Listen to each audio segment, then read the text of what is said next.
Hi, எல்லோருக்கும் வணக்கம். என்னோட பேர் குங்குமராஜ். நான் ரயில் திரைப்படத்துடைய கதாநாயகன் பேசுகிறேன். ரொம்ப மகிழ்ச்சியாக இருக்குது, ரொம்ப நிகழ்ச்சியாகவும் இருக்குது. ஏன்னா இப்போ ரயில் திரைப்படம் ஸ்க்ரீனிங் ஆகி தேட்டரில் ரொம்ப நல்லா போயிட்டுருக்கு. மக்களுடைய ஆதரவு நிறைய கிடைச்சிட்ருக்கு. பொதுவாக குடும்பத்தில் இருந்து வந்து பார்க்கக்கூடிய பார்வையாளர்களுக்கு அந்த படம் ரொம்ப கனெக்ட் ஆகிருக்குன்னு ஓவராலாகவே எல்லாரும் சொல்கிறாங்க. அது எனக்கு ரொம்ப மகிழ்ச்சியாக இருக்குது. எனக்கும் மட்டும் இல்லை, ரயில் படத்தில் பணியாற்றின அத்தனை பேருக்கும் ரொம்ப மகிழ்ச்சியா இருக்கு. இந்த மாதிரியான ஒரு ஒரு அற்புதமான படம், இந்த மாதிரியான கதையம்சம் கொண்ட படம் தமிழ் சினிமாவில் ரொம்ப குறைவு. அந்த வகையில் இந்த ரயில் சினிமா வந்து மக்களோட மனசுல ரொம்ப கனெக்ட் ஆயிருக்கு. அப்படிங்கும்போது ரொம்ப மகிழ்ச்சியா இருக்கு, ரொம்ப சந்தோஷமா இருக்கு. ஆக்சுவலா இந்த படம் ரயில் படம் வந்து பொதுவான மனிதனுக்கு முக்கியமான விஷயமா என்ன இருக்குமோ அந்த விஷயத்த வந்து முன்னெடுத்து பண்ணிருக்கு. மனிதாபிமானம், இந்த உலகம் எல்லாருக்கும் பொதுவானது, எல்லாருக்கும் எல்லாம் அப்படிங்கிற மாதிரியான விஷயத்த சிக்னேச்சரா யூனிவர்சல் கோடா எடுத்து சொல்லியிருக்கிற விஷயமா இது மக்கள் பார்க்கறதுனால எல்லாருக்குமே ரொம்ப பிடிச்சமான படமா இருக்கு. ஸோ இந்த ரயில் திரைப்படத்தை பார்க்காதவங்க தியேட்டர்ல போய் பாருங்க. ஏன் தியேட்டர்ல போய் பாருங்க அப்படின்னு நான் சொல்றேன்னா, நீங்க படம் பார்த்துட்டு வெளியில வரும்போது உங்க வீட்டு பக்கத்துல இல்ல உங்களுக்கு இல்ல உங்களோட நண்பர்களுக்கு நடந்த ஏதோ ஒரு சம்பவம் இந்த படம் பார்த்துட்டு வெளியே வரும்போது அந்த விஷயம் உங்களுக்கு கண்டிப்பா கனெக்ட் ஆகும். அது வந்து உங்களுக்கு ஒரு ஹாப்பினஸை கொடுக்கலாம், இல்லை ஏதோ ஒரு ஒரு எமோஷனலான ஒரு ஃபீலை கண்டிப்பாக கொடுக்கும்னு நான் நினைக்கிறேன். அதே போல் இந்த படத்தில் பிரதானமாக வந்து உடம்பை கெடுத்துக்கக்கூடிய சில பழக்கத்தை பற்றி நாங்கள் இதில் வெளிக்காட்டியிருக்கோம். குடிப்பழக்கம் வந்து ரொம்ப தவறான ஒரு ஒரு பழக்கம் தான் அது. சில நேரங்களில் கடுமையான வேலை செய்கிறோம், நாங்கள் குடிக்காமல் ஒன்றும் பண்ண முடியாது அப்படின்னு சொல்கிறாங்க. ஓகே தான், பட் அது மட்டும் இல்லை, அதை தாண்டி நம்ம உடல் நலத்தையும் மனநலத்தையும் பாதுகாக்கிறதுக்கு நிறைய விஷயங்கள்லாம் இருக்குது. அந்த மாதிரியான விஷயங்களை எடுத்துட்டு நம்ம வந்து பழக்கப்படுத்திக்கும் போது உடல் ஆரோக்கியம் மன ஆரோக்கியமும் ஏற்படும். குடும்பத்தோட ரொம்ப சந்தோஷமா வாழ முடியுங்க. அதனால இந்த இந்த படத்துல இந்த புகைப்பழக்கம் மது பழக்கத்துக்கு கொஞ்சம் கொஞ்சம் மிகையா இருந்தா கூட அது வந்து அந்த கதாபாத்திரங்கள் இப்படியான சூழல்ல இப்படியான மனிதர்களும் இருக்கிறாங்க அப்படிங்கிற முன்னெடுத்து சொல்லக்கூடிய ஒரு ஒரு ஒரு ஒரு ஒரு ஒரு ஒரு சிக்னேச்சர் லேபிள் மாதிரி தான் அதை கையாண்டிருக்கோம். ஸோ அந்த வகையில் அந்த மாதிரியான விஷயங்களை வந்து இருக்கிறவங்க குறைச்சிக்கங்க, இல்லாதவங்க அதில் ஈடுபட வேண்டாம். ஏன்னா புகைப்பழக்கத்தின் மூலமா பல விஷயங்கள் வந்து மக்களுக்கு பெரிய பாதிப்புகளை ஏற்படுத்திக்கிட்டு இருக்குங்கிறத நானும் நம்புறேன். அதே போல இந்த படம் வந்து நான் படம் நடிக்க வந்து ரொம்ப சுவாரஸ்யமான ஒரு விஷயம். நான் வந்து நானி சங்கரன் சார் பரீட்சா தேட்டர்லேருந்து ஆரம்பிச்சு இப்போ நிறைய தமிழ் நாடக குழுக்குழுவெல்லாம் பணியாற்றிட்டு இப்போ கூத்துப்பட்டியில் முழு நேர நடிகை இயங்கிட்டு இருக்கேன். கூத்துப்பட்டியில் ஒரு முறை வெளியில நாடகங்கள்லாம் கொண்டு போய் போடுற பழக்கம் இருக்கு. அந்த வகையில் ஒரு நாடகம் ஸ்கிரீனிங், அந்த நாடகம் அரங்கேற்றத்துக்கு டைரக்டர் சார் அவங்கள வந்து நான் இன்வைட் பண்ணியிருந்தேன். அப்போ அந்த நாடகம் பார்க்க வந்தாங்க. பார்க்க வந்துட்டு நாடகம் நல்லா இருக்கு அப்படின்னு சொல்லிட்டு பாராட்டிட்டு போயிட்டாங்க. அப்புறம் ஒரு நாள் கழிச்சு எனக்கு ஃபோன் பண்ணாங்க, இந்த மாதிரி நான் ஒரு படம் பண்ண போறேன்ப்பா, அந்த படத்துல வந்து கதையம்சம் வந்து தேனி அப்படிங்கிற மாதிரி நிறைய விஷயங்களை சொன்னார். நான் வந்து சொன்னேன், சார் நான் அந்த படம் நான் பண்ணித்தரேன் அப்படின்னு நான் சொன்னேன். அப்புறம் வந்து சார் கேட்டாங்க, இல்லை அதில் ஒரு இன்னொரு விஷயம் இருக்குது, என்னென்னா அந்த ஊருடைய வட்டார வழக்கு பேசணும், அதுக்கு வந்து உங்களால் முடியுமா அப்படிங்கிற மாதிரி கேட்டார். நான் கேட்டேன், சார் எனக்கு வந்து ஒரு ஒரு ஒரு மாதம் எனக்கு ட்ரைனிங் கொடுங்க சார், எனக்கு அந்த அந்த அந்த வட்டார மொழியை கற்றுக்கிறதுக்கு எனக்கு ஒரு ட்ரைனிங் கொடுங்க சார் அப்படின்னா, சரி அவசியம் கொடுக்குறேன் அப்படின்னு சொல்லிட்டு ஒரு தேனியில் வந்து சிவாஜி சார்னு ஒருத்தங்க, அவங்க ஒரு தலைமை ஆசிரியர், அவர் வந்து எனக்கு அந்த தேனி மொழியை வந்து எனக்கு முழுவதுமாக கற்றுக் கொடுத்தாரு.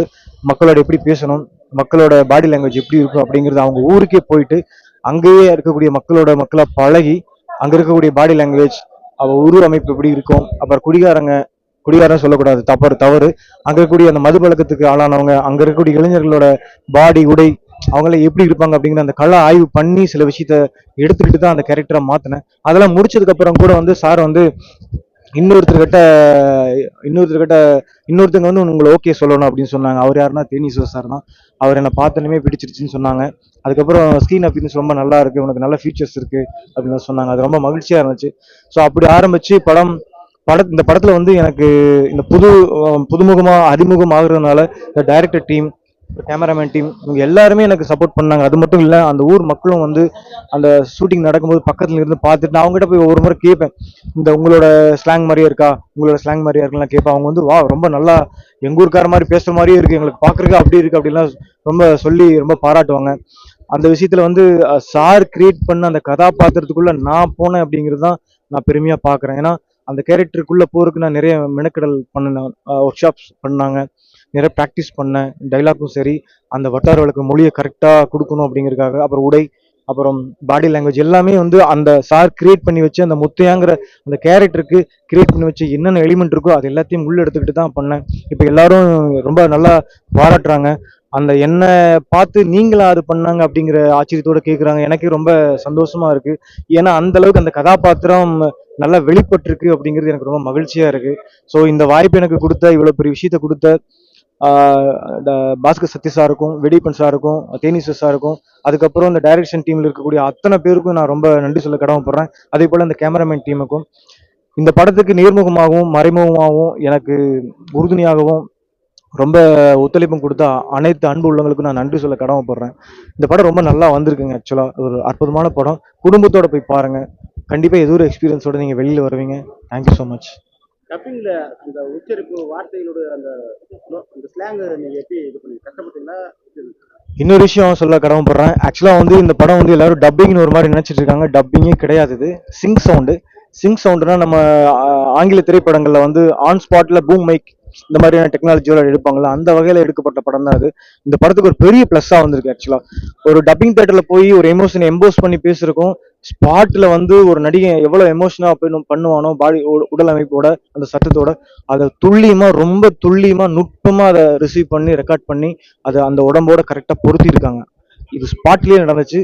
அதை விட என்ன சுவாரஸ்யம்னா, அந்த தேனியில ஷூட்டிங் பண்ணும்போது இந்த டப்பிங் இந்த சிங் சவுண்டுக்காக ரொம்ப ரொம்ப சிரமம் இருந்துச்சு. ஆக்சுவலா என்னன்னா, அந்த ஊர்ல பாத்தீங்கன்னா ஏதோ ஒரு இடத்துல சவுண்ட் வந்துட்டே இருக்கும், பாட்டு போட்டுருவாங்க. அந்த ஊர் முழுக்க ஏதோ ஒரு இடத்துல பாட்டு பாடிட்டே இருக்கும். ஏதோ ஊர் திருவிழா மாதிரி பாட்டு பாடிட்டே இருக்கும். அதை வந்து போய் ஒரு 5-10 கிலோமீட்டருக்கு முன்னாடியே போய் இந்த மாதிரி நாங்க ஷூட் பண்றோம், அதை கொஞ்சம் ஆஃப் பண்ணுவீங்க, அதை கொஞ்சம் ரெக்வஸ்ட் பண்ணி கேட்டு அதுக்கு ஒரு 4-5 பேர் எங்காச்சும் ஆரம்பிச்ச உடனே போயிட்டு போயிட்டு எல்லாத்தையும் ஆஃப் பண்ணிட்டு வருவாங்க. ஒரு பைக் திடீர்னு போனா அதை ஸ்டாப் பண்ணிடுவாங்க.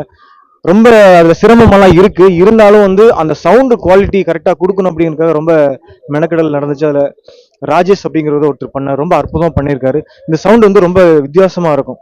அதாவது நம்ம உடம்புல சத்தம் எப்படி கிளம்புதோ அதை வந்து ரொம்ப நுட்பமா உண்மையான சவுண்டா கேட்க முடியும். டப்பிங்க்கு இதுக்கு ரொம்ப டிஃப்ரெண்ட் இருக்கும். இந்த உடலோட வர சத்தத்தை வந்து ரொம்ப நுட்பமா அது ரெக்கார்ட் பண்ணி கொடுத்துருப்பாங்க. அந்த சவுண்ட் ரொம்ப அற்புதமா இருக்கும். இதுக்கப்புறம் வரக்கூடிய தமிழ் சினிமால இந்த மாதிரி சிங் சவுண்ட் வந்து ரொம்ப அற்புதமா வேலை செஞ்சுச்சுன்னா, அதாவது ஒர்க் அவுட் ஆச்சுன்னா, நிறைய படங்களுக்கு வந்து ரொம்ப கனெக்டா இருக்கும். ஏன்னா நம்ம இப்ப நேர்ல பாக்குறவங்களுக்கு, தேட்டர்ல பாக்குறவங்களுக்கு சத்தம் வேறுபாடு இருக்கும். ஆனா இந்த மாதிரியான படங்கள் நீங்க பார்க்கும்போது பாத்தீங்கன்னா அந்த கேரக்டர், இப்போ இந்த கேரக்டர் நுட்பமா உள்ள எல்லாருக்கும் கனெக்ட் ஆயிருக்கு அப்படிங்கிறதுக்கு காரணம் பெரிய பங்கு இந்த சிங் சவுண்டோட டெக்னாலஜி தான். அந்த வகையில் சிங் சவுண்ட் வந்து முழுக்க முழுக்க களத்திலேயே அங்கேயே ஆன் ஸ்பாட்ல பதிவு பண்ணப்பட்ட ஒளிகள் தான். இந்த படம் முழுக்க நடிக்கும் போது உங்களுக்கு என்ன மாதிரி சீன்ஸ் பண்ணும்போது கொஞ்சம் டஃப்பா கஷ்டமா இருக்கு? இல்லை, எனக்கு டஃப் அப்படிங்கிறத விட இந்த கதாபாத்திரத்தை எப்படியாவது வெளியில் கொண்டு வந்து காட்டிடணும், இந்த கதாபாத்திரத்தை நுட்பமாக காட்டிடணும் அப்படிங்கிறதுல தான் ரொம்ப ஹார்ட் ஒர்க் பண்ணேன். ஏன் அப்படி ஹார்ட் ஒர்க் பண்ணேன்னா, இது வந்து ஒரு வட்டார வழக்கு சம்மந்தப்பட்டு எடுக்கக்கூடிய படம். அந்த படத்துல அந்த ஊருக்கார மாதிரி ஒருத்தரை காட்டி கொடுக்கணும். அவன் இவன் இப்படித்தான் இருப்பான், பரட்ட முடிவோடு இருப்பான், அவனே கவனிச்சிக்க மாட்டான், இப்படி குடிப்பான், இப்படித்தான் பேசுவான், பொதுமக்கள் கிட்ட இப்படித்தான் நடந்துப்பான் அப்படிங்கிறது அவங்கள அந்த மக்களோட மக்களா இருக்கிற ஒருத்தனை காட்டி கொடுக்கணும்ல. அதுக்காக மட்டும்தான் நான் மெனக்கிட்டேன். மற்றபடி வந்து அந்த கதாபாத்திரத்தை உயிர் கொடுக்கறதுக்காக நான் ரொம்ப சிரமப்பட்டு தான் அதை வெளியே எடுத்துட்டு வந்தேன். அந்த வகையில் அந்த கதாபாத்திரம் வந்துருச்சு அப்படிங்கும்போது எனக்கு ரொம்ப ஹாப்பியா இருக்கு. அதில் நான் நடிச்சு ஆக்சுவலாக நானே பார்க்கும்போது என்னோட நடிப்பு எங்கன்னா ஏறுமா இறங்குமா அப்படிங்கலாம் நான் பார்த்துட்டு இருக்கும்போது எனக்கு தெரியவே இல்லை இந்த கதாபாத்திரம் இப்படி இருக்கு. ஆனால் படம் முடிச்சு படம் பார்க்கும்போது எனக்கு என்ன தோணுச்சுன்னா, ரொம்ப ரூடான ஒரு கேரக்டர், என் மேலே எல்லாரும் கோவப்பட்டுருவாங்களோ, ரொம்ப வெறுப்பு காட்டுவாங்களோ அப்படிங்கிற அந்த பயம் இருந்துச்சு. சில பேர் வந்து நேற்று ஒரு தேட்டருக்கு போன ஒருத்தர் வந்து என்னை கட்டி பிடிச்சி ரொம்ப அழுகுறாரு. ஏன் அப்படின்னு கேட்டா, நான் நினைச்சுக்கிட்டேன் ஒரு மாதிரி அவரும் இந்த மாதிரி குடிப்பழக்கத்தின் மூலமா பாதிக்கப்பட்டு ஏதோ ஒன்று கனெக்ட் பண்ணிருப்பாரு போல. அதெல்லாம் பார்க்கும்போது எனக்கு ரொம்ப ஒரு மாதிரி ஏதோ நாமளும் ஒரு ஒரு சின்ன ஒரு காரியத்தை பண்ணியிருக்கோம், யாரோ ஒருத்தருக்கு ஒரு சின்ன ஒரு தூண்டுதல் ஏற்பட்டிருக்கு அப்படிங்கும்போது எனக்கு கொஞ்சம் மன நிறைவா இருக்குமே சொல்ல போனா. சில பிரேம்ஸ் எல்லாம் வந்து பார்க்கும்போது உங்களுக்கு வந்து ஐஸ் கொஞ்சம் பெருசா இருக்கிறதுனால ஆமா, ரகுவரன் சாருடைய அந்த ரியாக்ஷன் அந்த ஃபீலிங் நிறைய தோணுச்சு. நன்றி நன்றி. யாருன்னா சொல்லியிருக்காங்க? இல்ல, நிறைய சாரே சொல்லுவாரு, உன்னை வந்து மெயினா எடுத்ததுக்கு காரணம் வந்து அவ்வளவு என்னதான் அவன் திமிரு பிடிச்சி ஒரு மாதிரி யாருக்குமே எல்லாத்தையும் சிரமப்படுத்தி சண்டை போட்டு இருந்துட்டு இருந்தா கூட அந்த ஃபியூச்சர்ல அவன் கரெக்டா இருப்பான், ஒரே தாட்டுக்குள்ளதான் அவன் இருப்பான், அவனுக்கு ஒரு கோவம் இருக்கும், அவன் இவனாலதான் இப்படி ஆச்சு, இவனுக்கு இப்படிதான் நடக்குது அப்படிங்கிறத மண்டியில் வச்சுட்டே இருப்பான், அது மட்டும் கரெக்டா வந்துட்டே இருக்கணும் பாரு. ஸோ எனக்கு கண்ணு கொஞ்சம் பெருசா இருக்கிறதுனால அது கொஞ்சம் அது வெளிப்படுத்துறதுக்கு கொஞ்சம் ஹெல்ப்பா இருந்துச்சுன்னு தான் நான் நினைக்கிறேன். அப்புறம் நம்ம தேனீஸ்வர் சார் கூட வந்து அந்த ஆங்கிள்ஸை கரெக்டாக அந்த ஃபீலிங்ஸை வெளியில் எடுக்கணுங்கிறதுக்காக நிறைய டெக்னிக்கல் சைடாக எனக்கு நிறைய விஷயம் சொல்லி கொடுத்தாரு. அவருக்கு இந்த நேரத்தில் ரொம்ப நன்றி சொல்ல கடமைப்படுறேன். அவர் பெரிய ஒரு மாஸ்டர் ஆக்சுவலாக கேமரால. ஸோ அந்த விஷயத்த கண்ணுக்கு சரியான தீனி போட்டு அந்த விஷயத்தை வெளிக்கொண்டது வந்து நம்ம பாஸ்கர் சக்தி சாரும் தேனீஸ்வர் சாரும் தான் நான் நினைக்கிறேன். தேங்க்யூ. ரொம்ப நன்றி, ரொம்ப நன்றி. Thank you so much.